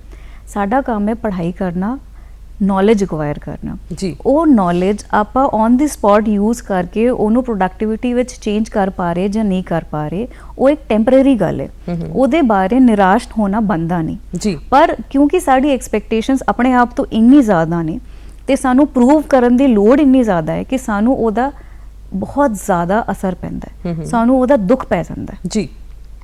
ਜਿਵੇਂ ਕਿ ਮੈਂ ਦੱਸਿਆ ਕਿ ਸਾਨੂੰ ਸਟ੍ਰੈਸ ਹੈ ਕਿ ਸਾਨੂੰ ਆਪਣੇ ਆਪ ਨੂੰ ਪ੍ਰੂਵ ਕਰਨਾ ਹੈ, ਉਹ ਜਿਹੜੀ ਇਨਫੀਰੀਅਰਿਟੀ ਤੇ ਇਨਸਿਕਿਉਰਿਟੀ ਵਾਲੀ ਗੱਲ ਹੈ। ਜੇ ਮੈਂ ਅੰਦਰੋਂ ਇੰਨਾ ਇਨਫੀਰੀਅਰ ਤੇ ਇੰਨਾ ਇਨਸਿਕਿਉਰ ਫੀਲ ਕਰ ਰਿਹਾ ਤੇ ਮੈਨੂੰ এনवायरमेंटਲੀ ਵੀ ਇੱਕ ਹੋਰ ਸਟ੍ਰੈਸ ਮਿਲ ਗਿਆ, ਇੱਕ ਹੋਰ ਸੈਟਬੈਕ ਮਿਲ ਗਿਆ ਤੇ ਮੇਰੇ ਲਈ ਤਾਂ ਉਹ ਐਂਡ ਆਫ ਦੀ ਵਰਲਡ ਹੋ ਗਿਆ। ਮੈਨੂੰ ਐਦਾਂ ਲੱਗਦਾ ਕਿ ਉਹ ਜਿਹੜਾ ਮੈਂ ਹਜੇ ਤੱਕ ਮਿਹਨਤ ਕੀਤਾ ਉਹਦਾ ਕੋਈ ਮਤਲਬ ਨਹੀਂ, ਉਹ ਵੇਸਟ ਹੈ, ਜਦਕਿ ਇਹ ਬਹੁਤ ਹੀ ਗਲਤ ਸੋਚ ਹੈ ਕਿਉਂਕਿ ਇਹ ਬਹੁਤ ਟੈਂਪਰੇਰੀ ਚੀਜ਼ ਹੈ। ਜੇ ਆਪਾਂ ਲੱਗੇ ਰਹੀਏ ਤੇ ਕੁਛ ਨਾ ਕੁਛ ਤਾਂ ਅਚੀਵ ਕਰ ਹੀ ਲੈਂਗੇ ਜੀ। ਕਰਤ ਅਭਿਆਸ ਜੜਮਤੀ ਹੋ ਸੁਜਾਨ। ਜੇ ਆਪਾਂ ਕਿਸੇ ਵੀ ਚੀਜ਼ ਵਿੱਚ ਲੱਗੇ ਰਹ ਕੇ ਤੇ ਸਾਨੂੰ ਡੈਫੀਨਿਟਲੀ ਉਹਦਾ ਰਿਜ਼ਲਟ ਮਿਲੇਗਾ, ਪਰ ਹਜੇ ਕੰਡੀਸ਼ਨ ਇਹ ਹੈ ਕਿ ਜਿਹੜੀ ਇੰਟੈਂਸ਼ਨ ਹੈ ਸਕਸੈਸ ਦੀ ਉਹ ਇੰਨੀ ਜਲਦੀ ਫੇਡ ਹੋ ਜਾਂਦੀ, ਇੰਨੀ ਜਲਦੀ ਧੁੰਦਲੀ ਹੋ ਜਾਂਦੀ ਹੈ ਕਿ ਆਪਾਂ ਮੰਜ਼ਿਲ ਤੱਕ ਪਹੁੰਚ ਹੀ ਨਹੀਂ ਪਾਉਂਦੇ ਜੀ। ਤੇ ਫਿਰ ਇਹ ਜਿਹੜਾ ਤਣਾਅ ਹੈ ਉਹਦੇ ਵਿੱਚੋਂ ਨਿਕਲਣ ਵਾਸਤੇ ਕੀ ਕਰਨਾ ਚਾਹੀਦਾ ਹੈ? ਦੇਖੋ, ਆਪਾਂ ਅਡੋਲੈਸੈਂਸ ਦੀ ਗੱਲ ਕਰ ਰਹੇ ਹਾਂ ਜੀ। ਅਡੋਲੈਸੈਂਸ ਨੂੰ ਬਹੁਤ ਸਾਰੇ ਚੇਂਜਸ ਨੂੰ ਅਡੈਪਟ ਕਰਨ ਲਈ ਆਪਣੇ ਆਪ ਨੂੰ ਮੈਂਟਲੀ ਪ੍ਰਿਪੇਅਰ ਰੱਖਣਾ ਚਾਹੀਦਾ ਹੈ। ਹੁਣ ਜੇ ਆਪਾਂ ਪਰਿਵਰਤਨ ਦੀ ਗੱਲ ਕਰੀਏ, ਉਹਨਾਂ ਦੇ ਸਰੀਰ ਵਿੱਚ, ਉਹਨਾਂ ਦੇ ਰਹਿਣ ਸਹਿਣ ਵਿੱਚ, ਉਹਨਾਂ ਦੇ এনवायरमेंट ਵਿੱਚ ਬਹੁਤ ਤਰ੍ਹਾਂ ਦੇ ਪਰਿਵਰਤਨ ਆਉਂਦੇ ਨੇ। ਉਹ ਜਿਹੜੇ ਪਰਿਵਰਤਨ ਨੇ ਉਹਨਾਂ ਦੇ ਬਾਰੇ ਉਹਨਾਂ ਨੂੰ ਅਵੇਅਰਨੈਸ ਨਹੀਂ ਹੈ, ਕਿਉਂਕਿ ਅਵੇਅਰਨੈਸ ਨਹੀਂ, ਉਹਨੂੰ ਅਸੈਪਟ ਨਹੀਂ ਕਰਦੇ ਜੀ। ਕਿਉਂਕਿ ਉਹ ਅਸੈਪਟ ਨਹੀਂ ਕਰ ਪਾਉਂਦੇ, ਉਹ ਉਹਦੇ ਨਾਲ ਅਡੈਪਟ ਨਹੀਂ ਕਰਦੇ ਤੇ ਉਹਨਾਂ ਨੂੰ ਹਮੇਸ਼ਾ ਉਹਦੇ ਨਾਲ ਇਰੀਟੇਬਿਲਿਟੀ ਰਹਿੰਦੀ ਹੈ ਜੀ। ਤੇ ਉਹਨਾਂ ਨੂੰ ਉਸ ਦੇ ਬਾਰੇ ਅਵੇਅਰ ਕਰਵਾਉਣਾ ਘਰਦਿਆਂ ਦੀ ਰਿਸਪੌਂਸਿਬਿਲਿਟੀ ਹੈ, ਸੋਸਾਇਟੀ ਦੀ ਹੈ ਤੇ ਐਜੂਕੇਸ਼ਨਲ ਇੰਸਟੀਟਿਊਟਸ ਦੀ ਹੈ ਕਿ ਉਹਨਾਂ ਨੂੰ ਉਹਨਾਂ ਦੇ ਬਾਰੇ ਅਵੇਅਰ ਕਰਵਾਈਏ ਤਾਂ ਕਿ ਉਹ ਉਹਨਾਂ ਦੇ ਨਾਲ ਜਿਹੜਾ ਉਹਨਾਂ ਦਾ ਟ੍ਰਾਂਸਲੇਸ਼ਨ ਉਹ ਬਿਲਕੁਲ ਸਹੀ ਹੋਵੇ ਜੀ। ਔਰ ਜਦੋਂ ਫਿਰ ਐਡੋਲੈਸੈਂਟ ਏਜ ਦੀ ਵੀ ਤੁਸੀਂ ਗੱਲ ਕੀਤੀ, ਉਸ ਤੋਂ ਬਾਅਦ ਜਿਹੜੀ ਨੌਜਵਾਨ ਪੀੜ੍ਹੀ ਹੈ ਉਸ ਤੋਂ ਬਾਅਦ ਜਦੋਂ ਵਿਆਹ ਹੋ ਜਾਂਦਾ ਹੈ ਆਪਸ ਦੇ ਵਿੱਚ, ਉਹਨਾਂ ਰਿਸ਼ਤਿਆਂ ਦੇ ਵਿੱਚ ਅੱਜ ਆਪਾਂ ਦੇਖਦੇ ਹਾਂ ਕਿ ਬਹੁਤ ਸਾਰੀਆਂ ਤ੍ਰੇੜਾਂ ਆ ਰਹੀਆਂ, ਬਹੁਤ ਰਿਸ਼ਤੇ ਟੁੱਟ ਰਹੇ ਹੈ ਤਣਾਅ ਕਾਰਨ। ਕੁੜੀਆਂ ਦੀ ਗੱਲ ਕਰ ਲਈਏ ਚਾਹੇ ਮੁੰਡਿਆਂ ਦੀ ਗੱਲ ਕਰ ਲਈਏ, ਉਹਦੇ ਵਿੱਚ ਤੁਸੀਂ ਕੀ ਕਹਿਣਾ ਚਾਹੋਗੇ ਜਿਹੜਾ ਰਿਲੇਸ਼ਨਸ਼ਿਪ ਦੇ ਵਿੱਚ ਤਣਾਅ? ਦੇਖੋ, ਜਦੋਂ ਕਿਸੇ ਦਾ ਵਿਆਹ ਹੁੰਦਾ ਹੈ ਬਹੁਤ ਵੱਡਾ ਟਰਾਂਸਫਰਮੇਸ਼ਨ ਹੁੰਦਾ ਹੈ, ਰੋਲ ਦਾ, ਐਕਸਪੈਕਟੇਸ਼ਨਸ ਦਾ, ਸਾਰਾ ਕੁਝ ਨਵਾਂ ਹੋ ਜਾਂਦਾ ਹੈ, ਨਵੀਂ ਸ਼ੁਰੂਆਤ ਹੁੰਦੀ ਹੈ। ਪਰ ਬੰਦਾ ਜਿਹੜਾ ਕਿ ਕਈ ਸਾਲਾਂ ਤੋਂ ਆਪਣੇ ਆਪ ਨੂੰ ਇੱਕ ਤਰੀਕੇ ਨਾਲ ਕੰਡਕਟ ਕਰ ਰਿਹਾ ਹੈ, ਉਸ ਨੂੰ ਇਹ ਜਿਹੜੇ ਚੇਂਜਸ ਨੇ ਉਹ ਅਡੈਪਟੇਸ਼ਨਸ ਬਹੁਤ ਜ਼ਿਆਦਾ ਰਾਸ ਨਹੀਂ ਆਉਂਦੇ ਤੇ ਬਹੁਤ ਸਪੀਡੀ ਹੁੰਦੇ ਨੇ ਇਹ ਚੇਂਜਸ ਜਿਹੜੇ ਹੁੰਦੇ, ਤੇ ਉਹਦੇ ਨਾਲ ਅਡੈਪਟੇਸ਼ਨ ਨਹੀਂ ਹੁੰਦੀ। ਜੇ ਉਹ ਆਪਣੇ ਆਪ ਨੂੰ ਮੈਂਟਲੀ ਪ੍ਰਿਪੇਅਰ ਕਰ ਲੇ ਉਹਦੇ ਲਈ ਪਹਿਲਾਂ ਤੋਂ ਕਿ ਮੈਨੂੰ ਇਹ ਰੋਲ ਪਲੇ ਕਰਨਾ ਤੇ ਇੱਦਾਂ ਪਲੇ ਕਰਨਾ ਹੈ, ਤੇ ਥੋੜੀ ਉਹਦੀ ਪਰੇਸ਼ਾਨੀ ਘੱਟ ਹੋ ਜਾਏਗੀ। ਜਦੋਂ ਆਪਾਂ ਉਸ ਰੋਲ ਵਿੱਚ ਆਉਂਦੇ ਹਾਂ, ਉਹਦੇ ਨਿਊ ਚੈਲੰਜਸ ਦੇਖਦੇ ਹਾਂ, ਜੇ ਆਪਾਂ ਸ਼ੁਰੂ ਤੋਂ ਹੀ ਸੁਲਝੇ ਹੋਏ ਨੇ, ਆਪਾਂ ਉਹਨੂੰ ਇੱਕ ਸਹੀ ਤਰੀਕੇ ਦੇਖਦੇ ਹਾਂ ਤੇ ਉਹਦੇ ਬਾਰੇ ਟੈਨਸ਼ਨ ਨਹੀਂ ਹੁੰਦੀ ਜੀ, ਜੇ ਸਾਡਾ ਕੋਪਿੰਗ ਸਟਾਈਲ ਸਹੀ ਹੈ। ਪਰ ਜੇ ਸਾਡਾ ਕੋਪਿੰਗ ਸਟਾਈਲ ਸਹੀ ਨਹੀਂ ਹੈ, ਸਾਨੂੰ ਹਰ ਚੀਜ਼ ਹੀ ਟੈਨਸ਼ਨ ਦਿੰਦੀ ਹੈ ਜੀ। ਤੇ ਜਿਹੜੀ ਐਕਸਪੈਕਟੇਸ਼ਨਸ ਨੇ ਆਪ ਨਾਲ ਰਿਸ਼ਤੇ ਨਾਲ ਉਹ ਫਿਰ ਪੂਰੀ ਨਹੀਂ ਹੋ ਪਾਉਂਦੀ ਕਿਉਂਕਿ ਮੈਂ ਆਪ ਸਟ੍ਰੈਸਡ ਹਾਂ, ਮੈਂ ਆਪ ਐਂਗਸ਼ੀਅਸ ਹਾਂ, ਮੈਂ ਆਪਣਾ 100% ਨਹੀਂ ਦੇ ਰਹੀ ਤੇ ਮੈਨੂੰ ਉਹ 100% ਵੀ ਸਾਹਮਣੇ ਵਾਲੇ ਤੋਂ ਚਾਹੀਦਾ ਹੈ ਤੇ ਜਿਹੜਾ ਸਾਹਮਣੇ ਵਾਲਾ ਹੈ ਉਹਦੇ ਨਾਲ ਵੀ ਸੇਮ ਸਟੋਰੀ ਹੈ ਪਰ ਉਹ ਮੈਨੂੰ ਨਹੀਂ ਸਮਝ ਆ ਰਹੀ ਤੇ ਉਹ ਆਪ ਆਪਣਾ 100 ਨਹੀਂ ਦੇ ਪਾ ਰਿਹਾ, ਮੈਨੂੰ 200 ਕੀ ਦੇਗਾ ਜੀ। ਤੇ ਉਹਦੇ ਕਾਰਨ ਇੱਕ ਮਿਸਮੈਚ ਹੋ ਜਾਂਦੀ ਹੈ ਦੋਨਾਂ ਦੀ એનર્ਜੀਜ਼ ਵਿੱਚ, ਐਕਸਪੈਕਟੇਸ਼ਨਸ ਵਿੱਚ ਤੇ ਰਿਐਲਿਟੀ ਵਿੱਚ। ਉਹਨੂੰ ਸਾਨੂੰ ਲੱਗਦਾ ਹੈ ਕਿ ਸਾਹਮਣੇ ਵਾਲੇ ਦੀ ਇੰਟੈਂਸ਼ਨਸ ਵਿੱਚ ਪ੍ਰੋਬਲਮ ਹੈ ਤੇ ਉਹ ਪੂਰੀ ਗੱਲ ਆ ਜਾਂਦੀ ਹੈ ਕਿ ਤੂੰ ਖਰਾਬ ਹੈ, ਮੈਂ ਖਰਾਬ ਨਹੀਂ ਆ ਜਾਂ ਲੇਬਲਿੰਗ ਤੇ ਫਿਰ ਉਹਦੇ ਨਾਲ ਹੋਰ ਜ਼ਿਆਦਾ ਪ੍ਰੋਬਲਮਸ ਵੱਧ ਜਾਂਦੀਆਂ ਨੇ ਕਿਉਂਕਿ ਆਪਾਂ ਇੰਟੈਂਸ਼ਨ ਨੂੰ ਮਿਸਅੰਡਰਸਟੈਂਡ ਕਰ ਲੈਂਦੇ ਜੀ। ਤੇ ਸਾਨੂੰ ਸਟ੍ਰੈਸ ਸੀਗਾ ਪਹਿਲਾਂ ਤੇ ਉਹਦੇ ਕਾਰਨ ਸਾਨੂੰ ਹੁਣ ਰਿਲੇਸ਼ਨਸ਼ਿਪ ਪ੍ਰੋਬਲਮਸ ਵੀ ਆ ਜਾਂਦੀਆਂ ਜੀ। ਔਰ ਕਿਹਾ ਜਾਂਦਾ ਹੈ ਕਿ ਜਿਹੜਾ ਸਟ੍ਰੈਸ ਹੈ ਉਹ ਕਿਤੇ ਨਾ ਕਿਤੇ ਮਿਊਜ਼ਿਕ ਸੁਣ ਕੇ ਵੀ ਦੂਰ ਭੱਜ ਜਾਂਦਾ ਹੈ ਤੇ ਸਾਡਾ ਪ੍ਰੋਗਰਾਮ ਜਿਹੜਾ ਗੱਲਾਂ ਤੇ ਗੀਤ ਹੈ ਤੇ ਹੁਣ ਸਮਾਂ ਹੋ ਗਿਆ ਇੱਕ ਗੀਤ ਦਾ, ਵੇਖਦੇ ਹਾਂ ਜੀ ਇਹ ਗੀਤ।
ਬੇਫਿਕਰੀ ਵਿੱਚ ਲੰਘਿਆ ਬਚਪਨ ਮਾਣੋ ਯਾਰ ਜਵਾਨੀ, ਪਿਛਲੀ ਉਮਰੇ ਮੁੱਲ ਟਿਮਾਣੇ ਪੈਂਦਾ ਨਹੀਂ ਦੁਆਨੀ। ਬੇਫਿਕਰੀ ਵਿੱਚ ਲੰਘਿਆ ਬਚਪਨ ਮਾਣੋ ਯਾਰ ਜਵਾਨੀ, ਪਿਛਲੀ ਉਮਰੇ ਮੁੱਲ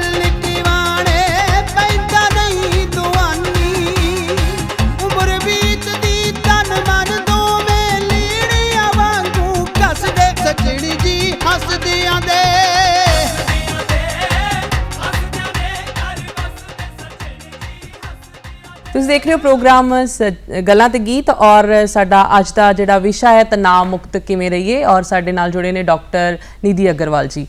ਆਪਾਂ ਇਸ ਗੀਤ ਤੋਂ ਪਹਿਲਾਂ ਗੱਲਬਾਤ ਕਰ ਰਹੇ ਸੀ ਵਿਆਹਤਾ ਜ਼ਿੰਦਗੀ ਦੀ, ਵੀ ਜਿਹੜੇ ਕਪਲਸ ਆ ਉਹਨਾਂ ਵਿੱਚ ਬਹੁਤ ਸਾਰੀਆਂ ਟੈਨਸ਼ਨਸ ਤਣਾਅ ਨੇ। ਕਿਹੜੇ ਟਿਪਸ ਦੇਣਾ ਚਾਹੋਗੇ ਵਿਆਹਤਾ ਜਿਹੜੇ ਦੇਖ ਰਹੇ ਆ ਸਾਡੇ ਪ੍ਰੋਗਰਾਮ, ਉਹਨਾਂ ਨੂੰ ਕੀ ਕਹਿਣਾ ਚਾਹੋਗੇ ਕਿ ਅਸੀਂ ਇਸ ਤਣਾਅ ਤੋਂ ਬਿਲਕੁਲ ਮੁਕਤ ਹੋ ਜਾਈਏ? ਦੇਖੋ, ਪਹਿਲਾਂ ਆਪਾਂ ਗੱਲ ਕੀਤੀ ਐਕਸਪੈਕਟੇਸ਼ਨਸ ਦੀ। ਜੇ ਆਪਾਂ ਐਕਸਪੈਕਟੇਸ਼ਨਸ ਆਪਣੇ ਤੋਂ ਰੱਖੀਏ ਉਹ ਚੰਗਾ ਹੁੰਦਾ ਹੈ। ਜੇ ਆਪਾਂ ਐਕਸਪੈਕਟੇਸ਼ਨਸ ਕਿਸੇ ਹੋਰ ਤੋਂ ਰੱਖੀਏ ਉਹ ਕਦੇ ਵੀ ਪੂਰਾ ਨਹੀਂ ਹੋ ਸਕਦਾ। ਜੇ ਪੂਰਾ ਹੋਏਗਾ ਵੀ ਸਾਡੇ ਲਈ ਪੂਰਾ ਨਹੀਂ ਪਏਗਾ ਜੀ, ਕਿਉਂਕਿ ਉਹਦੇ ਵਿੱਚ ਇੱਕ ਡਿਪੈਂਡੈਂਸ ਦਾ ਪੈਟਰਨ ਆ ਜਾਂਦਾ। ਫਿਰ ਜੇ ਆਪਾਂ ਕਿਸੇ ਵੀ ਚੀਜ਼ ਲਈ ਕਿਸੇ ਤੇ ਵੀ ਡਿਪੈਂਡੈਂਸ ਹੈ, ਉਹਦਾ ਕੋਈ ਪ੍ਰਾਈਸ ਹੁੰਦਾ ਹੈ ਤੇ ਉਹ ਪ੍ਰਾਈਸ ਹੁੰਦਾ ਹੈ ਫਿਰ ਕੰਪਲਾਈਂਸ, ਕਿ ਸਾਨੂੰ ਸਾਹਮਣੇ ਵਾਲੇ ਦੀ ਸਾਰੀ ਗੱਲ ਮੰਨਣੀ ਪੈਂਦੀ ਹੈ। ਫਿਰ ਉਹਦੇ ਕਾਰਨ ਸਫੋਕੇਸ਼ਨ ਹੋ ਜਾਂਦਾ ਰਿਲੇਸ਼ਨ ਵਿੱਚ। ਤੇ ਜਿਹੜੀ ਐਕਸਪੈਕਟੇਸ਼ਨਸ ਹੈ ਸਾਨੂੰ ਆਪਣੇ ਆਪ ਤੋਂ ਰੱਖਣੀ ਚਾਹੀਦੀ ਹੈ। ਵਿਆਹ ਦਾ ਮਤਲਬ ਇਹ ਨਹੀਂ ਹੈ ਕਿ ਜਿਹਦੇ ਨਾਲ ਆਪਾਂ ਵਿਆਹ ਕੀਤਾ ਹੈ ਉਹਨੂੰ ਇੱਕ ਆਪਾਂ ਰਿਸਪੌਂਸਿਬਿਲਿਟੀ ਦੇ ਦਿੱਤੀ ਹੈ ਕਿ ਉਹਨੇ ਸਾਨੂੰ ਖੁਸ਼ ਰੱਖਣਾ। ਇਹ ਨਹੀਂ ਹੈ, ਇਹ ਗਲਤ ਹੈ ਜੀ। ਇਹ ਸੋਚ ਬਹੁਤ ਗਲਤ ਹੈ। ਵਿਆਹ ਦਾ ਮਤਲਬ ਹੈ ਕਿ ਦੋ ਲੋग एक साथ अपनी सारी सिचुएशंस ਨੂੰ हैंडल ਕਰਨਗੇ ਇੱਕ ਸਾਥ, ਮਤਲਬ ਇਕੱਠੇ ਮਿਲ ਕੇ हैंडल ਕਰਨਗੇ। ਇਦਾਂ ਨਹੀਂ ਕਿ ਜੇ ਤੁਸੀਂ ਵਿਆਹੇ ਹੋ ਤੁਹਾਡੀ ਪੂਰੀ ਰਿਸਪੌਂਸਿਬਿਲਿਟੀ ਸਾਹਮਣੇ ਦੂਸਰੇ ਬੰਦੇ ਤੇ ਆ ਗਈ, ਇਦਾਂ ਨਹੀਂ ਹੈ। ਮਤਲਬ ਲੋਕ ਦਿਮਾਗ ਵਿੱਚ ਰੱਖਦੇ ਕਿ ਮੈਂ ਵਿਆਹੀ ਹੋਈ ਹਾਂ ਤੇ ਮੇਰਾ ਸਾਰਾ ਜਿਹੜਾ ਵੀ ਹੈਪੀਨੈਸ ਕੁਐਸਚਨ ਹੈ ਉਹ ਮੇਰੇ ਹਸਬੈਂਡ ਤੇ ਡਿਪੈਂਡ ਕਰਦਾ ਹੈ ਤੇ ਹਸਬੈਂਡ ਸੋਚਦਾ ਹੈ ਕਿ ਉਹ ਮੇਰੇ ਵਾਈਫ ਤੇ ਡਿਪੈਂਡ ਕਰਦਾ ਹੈ ਤੇ ਇਹਦੇ ਕਾਰਨ ਓਵਰ ਡਿਪੈਂਡੈਂਸ ਹੋ ਜਾਂਦੀ ਹੈ ਤੇ ਫਿਰ ਸਫੋਕੇਸ਼ਨ ਹੋ ਜਾਂਦੀ ਹੈ ਜੀ। ਔਰ ਆਪਾਂ ਜਿੱਦਾਂ ਜੁਆਇੰਟ ਫੈਮਿਲੀਜ਼ ਦੀ ਗੱਲ ਕੀਤੀ ਤੁਸੀਂ ਪਹਿਲਾਂ ਵੀ, ਔਰ ਜੁਆਇੰਟ ਫੈਮਿਲੀਜ਼ ਦੇ ਵਿੱਚ ਬਹੁਤ ਸਾਰੇ ਇਹੋ ਜਿਹੇ ਮਤਲਬ ਦਾਦੀ ਨਾਨੀ ਚਾਚੀ ਤਾਈ ਹੈ ਨਾ, ਸਾਰੇ ਰਿਸ਼ਤੇ ਭੂਆ ਹੈ ਨਾ, ਉਹ ਸਾਰੇ ਬੱਚਿਆਂ ਦੇ ਨਾਲ ਰਲ ਕੇ ਰਹਿਣਾ, ਉਹਨਾਂ ਨੂੰ ਟਾਈਮ ਦੇਣਾ। ਪਰ ਅੱਜ ਕੱਲ੍ਹ ਜਿਹੜੀਆਂ ਜੁਆਇੰਟ ਫੈਮਿਲੀਜ਼ ਘਟ ਰਹੀਆਂ ਔਰ ਨਿਊਕਲੀਅਰ ਫੈਮਿਲੀ ਦੇ ਵਿੱਚ ਜਿੱਦਾਂ ਤੁਸੀਂ ਦੱਸਿਆ ਕਿ ਮਾਂ-ਬਾਪ ਵੀ ਕੰਮਕਾਜੀ ਆ ਔਰ ਬੱਚੇ ਜਿਹੜੇ ਆ ਉਹ ਪਿੱਛੇ ਕਰਚ ਦੇ ਵਿੱਚ ਸੁੱਟੇ ਜਾਂਦੇ ਆ, ਜਾਂ ਫਿਰ ਕਹਿ ਲਓ ਕਿ ਘਰ ਦੇ ਵਿੱਚ ਕੋਈ ਆਇਆ ਰੱਖੀ ਜਾਂਦੀ ਆ ਜਿਹਦੀ ਨਿਗਰਾਨੀ ਹੇਠ ਬੱਚੇ ਪਲਦੇ ਆ। ਕਿ ਕਿਤੇ ਨਾ ਕਿਤੇ ਤੁਹਾਨੂੰ ਲੱਗਦਾ ਹੈ ਕਿ ਉਹ ਜਿਹੜਾ ਪਿਆਰ ਮਾਂ ਦਾ ਬੱਚੇ ਦੇ ਨਾਲ ਉਹ ਕਿਤੇ ਨਾ ਕਿਤੇ ਵਾਂਝੇ ਹੋ ਰਹੇ ਆ ਬੱਚੇ ਮਾਂ-ਬਾਪ ਦੇ ਪਿਆਰ ਤੋਂ? ਹਾਂਜੀ, ਬਿਲਕੁਲ। ਬਹੁਤ ਕੁਝ ਮਿਸਿੰਗ ਹੋ ਰਿਹਾ ਬੱਚਿਆਂ ਲਈ। ਉਹਨਾਂ ਨੂੰ ਦੇਖੋ, ਇੱਕ ਤਾਂ ਪਿਆਰ, ਦੂਸਰਾ ਸੰਸਕਾਰ, ਤੀਸਰਾ ਜਿਹੜਾ ਆਪਾਂ ਗੱਲ ਕੀਤੀ ਸੀ ਕਿ ਉਹਨਾਂ ਨੂੰ ਰਾਈਟ ਕੋਪਿੰਗ ਸਟ੍ਰੈਟਜੀ ਸਿਖਾਉਣਾ, ਉਹਨਾਂ ਦਾ ਤਾਂ ਬਹੁਤ ਨੁਕਸਾਨ ਹੋ ਰਿਹਾ। ਉਹਨਾਂ ਤੋਂ ਇਹਦੇ ਵਿੱਚ ਕੁਝ ਵੀ ਨਹੀਂ ਮਿਲ ਰਿਹਾ। ਚੌਥਾ ਸਭ ਤੋਂ ਵੱਡਾ ਨੁਕਸਾਨ ਜਿਹੜਾ ਉਹਨਾਂ ਦਾ ਹੋ ਰਿਹਾ ਹੈ ਰਿਸ਼ਤਿਆਂ ਦਾ। ਨਾ ਉਹਨਾਂ ਨੂੰ ਰਿਸ਼ਤਿਆਂ ਦੀ ਸਮਝ ਆ ਰਹੀ ਹੈ ਕਿਉਂਕਿ ਉਹਨਾਂ ਨੇ ਸਾਰੇ ਰਿਸ਼ਤੇ ਦੇਖੇ ਨਹੀਂ ਹੈ।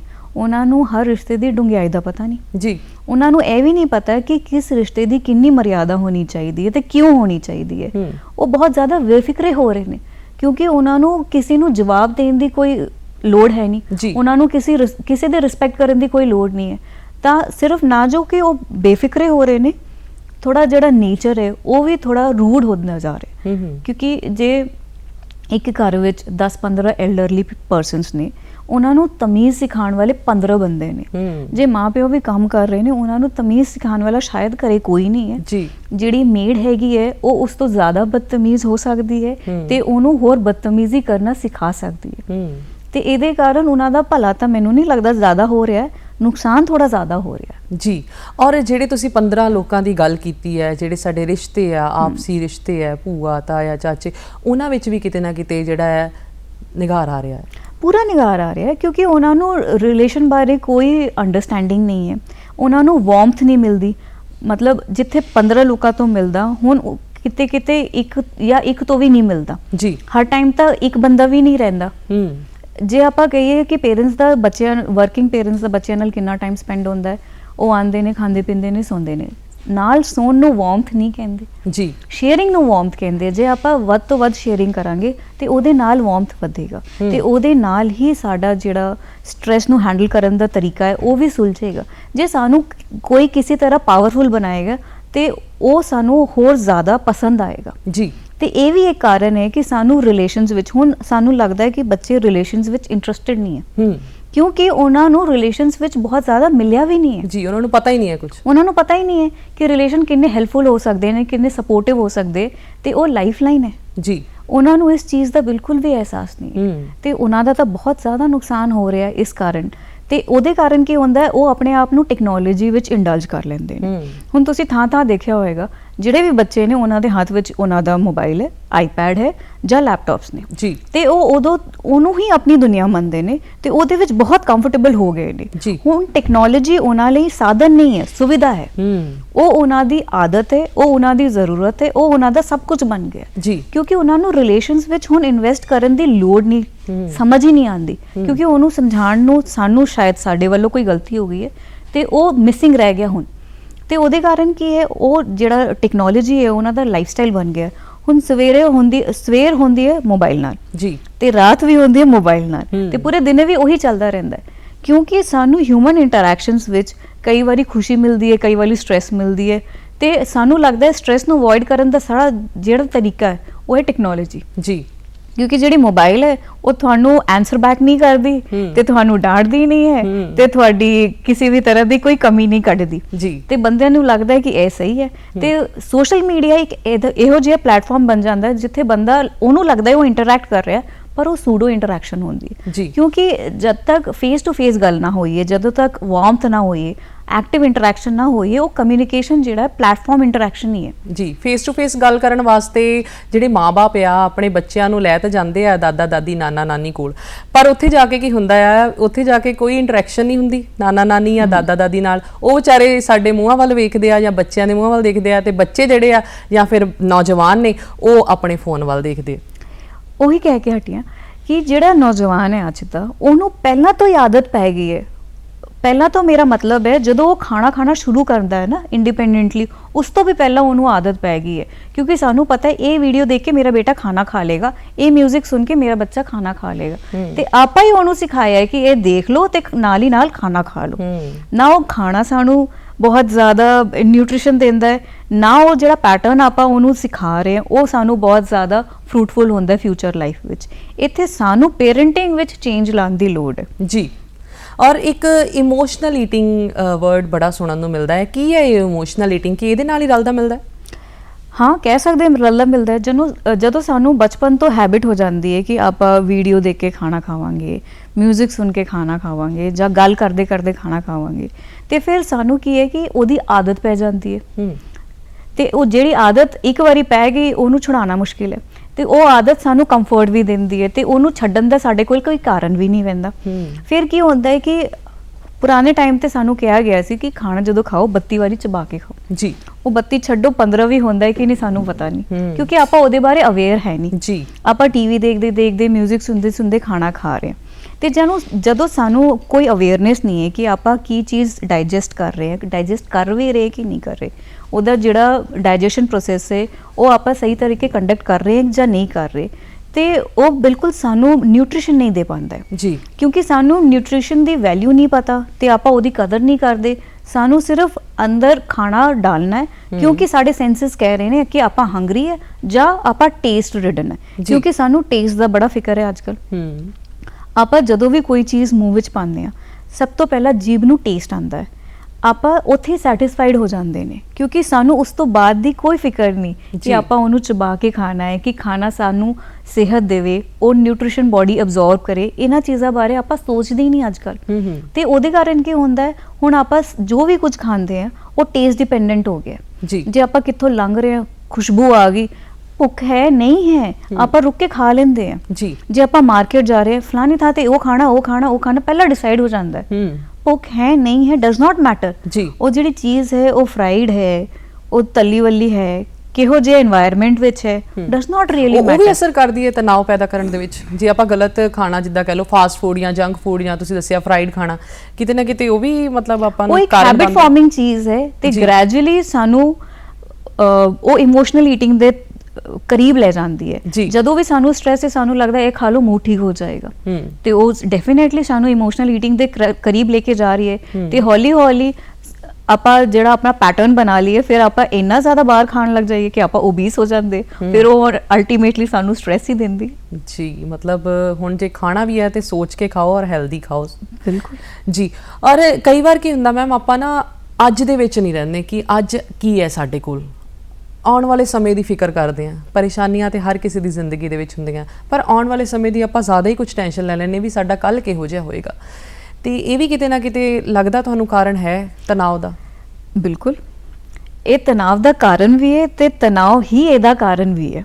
ਅੱਛਾ ਜੀ। ਜਦੋਂ ਬੱਚੇ ਨੂੰ ਸ਼ੁਰੂ ਤੋਂ ਹੀ ਇਨਫੀਰੀਓਰਿਟੀ ਹੈ ਤੇ ਇਨਸਿਕਿਉਰਿਟੀ ਹੈ ਤੇ ਉਹ ਆਪਣਾ 100% ਨਹੀਂ ਦੇ ਪਾ ਰਿਹਾ ਤੇ ਉਹ ਜਦੋਂ ਨੌਜਵਾਨ ਹੋਗਾ ਉਹ ਸੇਮ ਚੀਜ਼ ਰਿਪੀਟ ਹੋਏਗੀ, ਮਤਲਬ ਉਹ ਆਪਣੇ ਕੈਲੀਬਰ ਤੋਂ ਘੱਟ ਹੀ ਅਚੀਵ ਕਰੇਗਾ। ਤੇ ਉਹਨੂੰ ਇਹਦੇ ਬਾਰੇ ਪਤਾ ਹੈ ਕਿ ਉਹਦੀ ਜਿਹੜੀ ਅਚੀਵਮੈਂਟ ਹੈ ਉਹ ਐਬਸੋਲਿਊਟ ਨਹੀਂ ਹੈ ਤੇ ਬਾਕੀਆਂ ਤੋਂ ਘੱਟ ਹੈ।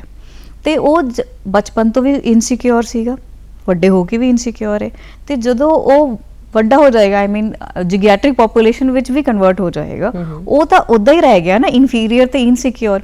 ਤੇ ਉਹਨੂੰ ਡੈਫੀਨੇਟਲੀ ਆਪਣੇ ਕੱਲ ਦੇ ਬਾਰੇ ਹਮੇਸ਼ਾ ਚਿੰਤਾ ਰਹੇਗੀ ਜੀ, ਕਿਉਂਕਿ ਉਹਨੂੰ ਪਤਾ ਹੈ ਕਿ ਉਹਦੀ ਜਿਹੜੀ ਲਿਮਿਟੇਸ਼ਨਸ ਹੈ ਉਹਦੇ ਬਾਰੇ ਉਹਨੂੰ ਅਵੇਅਰਨੈਸ ਹੈ।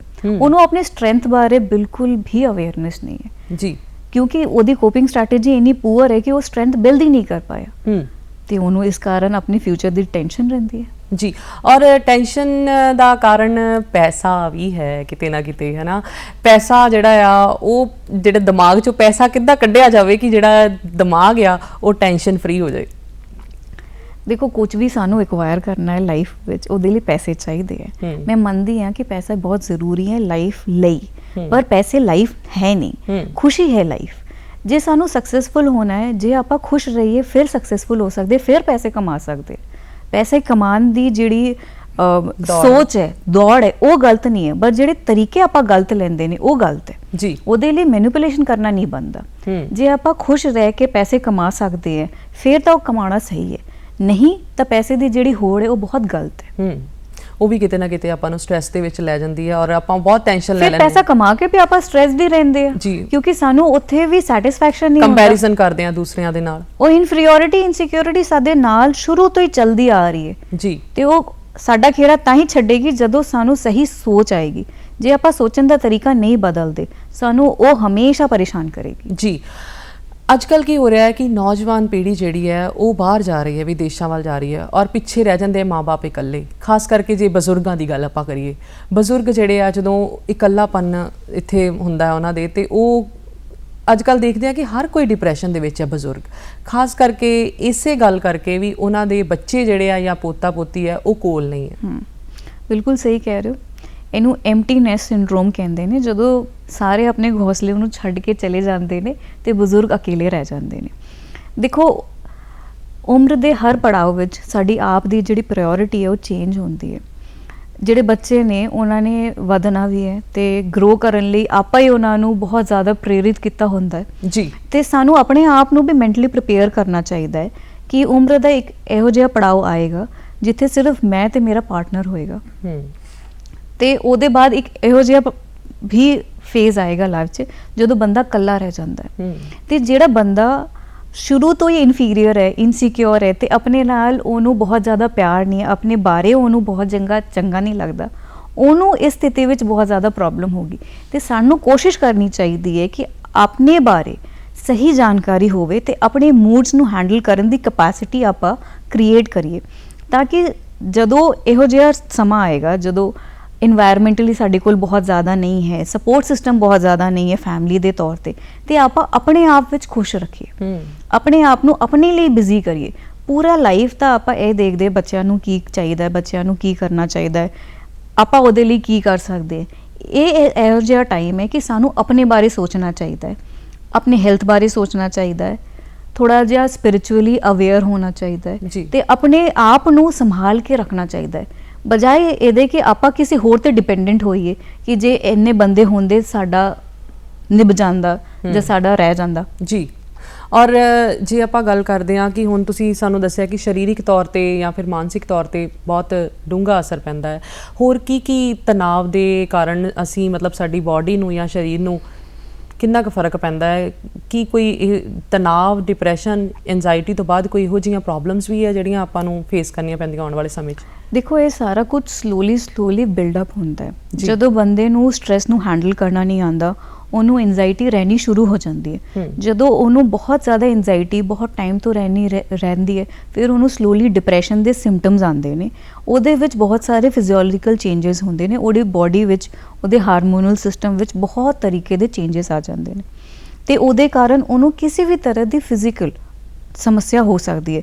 ਉਹਨੂੰ ਕਿਤੇ ਦਰਦ ਦਾ ਅਹਿਸਾਸ ਹੋ ਸਕਦਾ ਹੈ, ਉਹਨੂੰ ਬਹੁਤ ਜਲਦੀ ਘਬਰਾਹਟ ਹੋ ਸਕਦੀ ਹੈ, ਉਹਨੂੰ let's say long term illness ਹੋ ਸਕਦੀ ਹੈ, ਜਿਵੇਂ ਕਿ ਬੈਕ ਪੇਨ ਹੋ ਸਕਦਾ ਹੈ, ਸਰਵਾਈਕਲ ਦੇ ਇਸ਼ੂਜ਼ ਬਹੁਤ ਕਾਮਨ ਦੇਖੇ ਜਾ ਰਹੇ ਨੇ, ਈਟਿੰਗ ਡਿਸਆਰਡਰਸ ਹੋ ਜਾਂਦੀਆਂ ਨੇ, ਤੇ ਉਹਦੇ ਕਾਰਨ ਜਿਹੜਾ ਓਵਰਆਲ ਬੰਦੇ ਦਾ ਪ੍ਰੋਡਕਟਿਵਿਟੀ ਹੈ ਉਹ ਇਨਫਲੂਐਂਸ ਹੋ ਜਾਂਦਾ ਹੈ। ਜੇ ਬੰਦਾ ਚੰਗਾ ਫੀਲ ਨਹੀਂ ਕਰ ਰਿਹਾ ਔਰ ਕੰਮ ਤੇ ਰੈਗੂਲਰ ਨਹੀਂ ਜਾ ਰਿਹਾ, ਉਹਦਾ ਬਾਕੀ ਰਿਲੇਸ਼ਨਸ਼ਿਪ ਸਹੀ ਨਹੀਂ ਹੈ, ਤੇ ਉਹਦੇ ਇੰਟਰਪਰਸਨਲ ਇਸ਼ੂਜ਼ ਵੀ ਕ੍ਰੀਏਟ ਹੋ ਜਾਂਦੇ ਨੇ ਜੀ। ਤੇ ਵਰਕ ਇਨਵਾਇਰਨਮੈਂਟ ਵਿੱਚ ਜਦੋਂ ਰੈਗੂਲੈਰਿਟੀ ਨਹੀਂ ਹੈ, ਉਹਦੇ ਪ੍ਰਮੋਸ਼ਨਸ ਨੂੰ ਲੈ ਕੇ ਪ੍ਰੋਬਲਮਸ ਹੋ ਜਾਂਦੀਆਂ ਨੇ, ਤੇ ਉਹ ਸਟ੍ਰੈਸ ਨੂੰ ਹੋਰ ਵਧਾ ਦਿੰਦੀਆਂ ਨੇ, ਤੇ ਉਹਦੇ ਕਾਰਨ ਫਿਜ਼ੀਕਲ ਸਿੰਪਟਮਸ ਹੋਰ ਵੱਧ ਜਾਂਦੇ ਨੇ।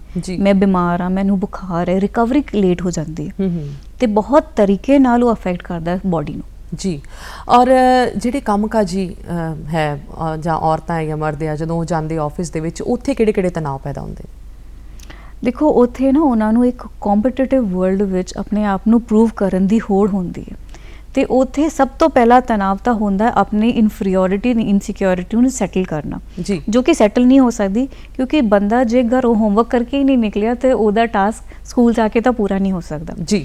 ਤੇ ਉੱਥੇ ਜਾ ਕੇ ਉਹਨੂੰ ਸਭ ਤੋਂ ਪਹਿਲਾਂ ਤਾਂ ਇਹ ਲੱਗਦਾ ਹੈ ਕਿ ਮੈਨੂੰ ਪ੍ਰੂਵ ਕਰਨਾ ਹੈ ਕਿ ਮੈਂ ਕਰੈਕਟ ਹਾਂ ਤੇ ਮੈਂ ਸੁਪੀਰੀਅਰ ਹਾਂ ਜੀ। ਉਸ ਤੋਂ ਇਲਾਵਾ ਉਹਨੂੰ ਇੰਟਰਪਰਸਨਲ ਐਸਪੈਕਟਸ ਨੂੰ ਹੈਂਡਲ ਕਰਨਾ ਸਿੱਖਣਾ ਪੈਂਦਾ ਹੈ, ਕਿਉਂਕਿ ਜਦੋਂ ਵੀ ਆਪਾਂ ਕੰਮ ਕਰਦੇ ਹਾਂ, ਬਹੁਤ ਸਾਰੇ ਲੋਕਾਂ ਨਾਲ ਗੱਲਬਾਤ ਕਰਦੇ ਹਾਂ, ਉਹਨਾਂ ਨੂੰ ਵਰਤਣਾ ਪੈਂਦਾ ਹੈ।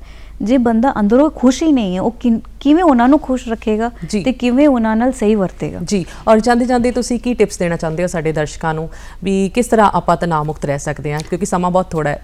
ਤਣਾਅ ਮੁਕਤ ਰਹਿਣ ਲਈ ਆਪਣੇ ਆਪ ਨੂੰ ਖੁਸ਼ ਰੱਖਣਾ ਬਹੁਤ ਜ਼ਰੂਰੀ ਹੈ। ਆਪਣੇ ਆਪ ਨੂੰ ਖੁਸ਼ ਰੱਖਣ ਲਈ ਆਪਣੀ ਸੋਚ ਨੂੰ ਸਹੀ ਕਰਨਾ ਬਹੁਤ ਜ਼ਰੂਰੀ ਹੈ। ਜੇ ਸਾਰਥਕ ਸੋਚ ਹੋਏਗੀ, ਸਾਨੂੰ ਕੋਈ ਤਣਾਅ ਨਹੀਂ ਹੋਏਗਾ ਜੀ। ਸਾਨੂੰ ਖੁਸ਼ ਰਹਿਣ ਲਈ ਆਪਣੇ ਆਪ ਨੂੰ ਬਹੁਤ ਸਰਲ ਰੱਖਣਾ ਪੈਂਦਾ ਹੈ ਜੀ।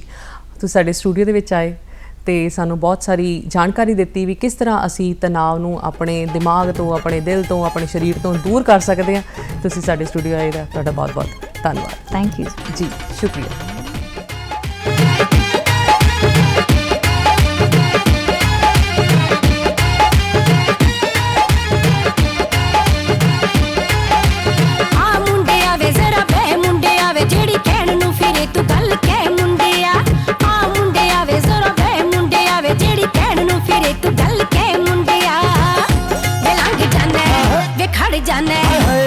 ਜਾਨੇ ਰਾਹ ਘੇਰ ਕੇ ਖੜ ਜਾਨੇ ਰਾਹ ਘੇਰ ਕੇ ਵੀ ਕਿਹੜੀ ਗੱਲ ਤੂੰ ਕਹਿਣ ਨੂੰ ਫਿਰਦਾ, ਖੜ ਜਾਨੇ ਰਾਹ ਘੇਰ ਕੇ ਵੀ ਕਿਹੜੀ ਗੱਲ ਤੂੰ ਕਹਿਣ ਨੂੰ ਫਿਰਦਾ। ਨੀ ਹੱਸਦੀ ਦੇ, ਨੀ ਹੱਸਦੀ ਦੇ, ਹੱਸਦੀ ਦੇ ਫੁੱਲ ਕਿਰਦੇ, ਹੱਸਦੀ ਦੇ ਫੁੱਲ ਕਿਰਦੇ, ਨੀ ਉਹਨਾਂ ਫੁੱਲਾਂ ਨੂੰ ਸਾਂਭਦਾ ਫਿਰਦਾ, ਹੱਸਦੀ ਦੇ ਫੁੱਲ ਕਿਰਦੇ, ਨੀ ਉਹਨਾਂ ਫੁੱਲਾਂ ਨੂੰ ਸਾਂਭਦਾ ਫਿਰਦਾ। ਖੜ ਜਾਨੇ ਰਾਹ ਘੇਰ ਕੇ ਵੀ ਕਿਹੜੀ ਗੱਲ ਤੂੰ ਕਹਿਣ ਨੂੰ ਫਿਰਦਾ, ਹੱਸਦੀ ਦੇ ਫੁੱਲ ਕਿਰਦੇ, ਨੀ ਉਹਨਾਂ ਫੁੱਲਾਂ ਨੂੰ ਸਾਂਭਦਾ ਫਿਰਦਾ। ਖੜ ਜਾਨੇ ਰਾਹ ਘੇਰ ਕੇ ਵੀ ਕਿਹੜੀ ਗੱਲ ਤੂੰ ਕਹਿਣ ਨੂੰ ਫਿਰਦਾ।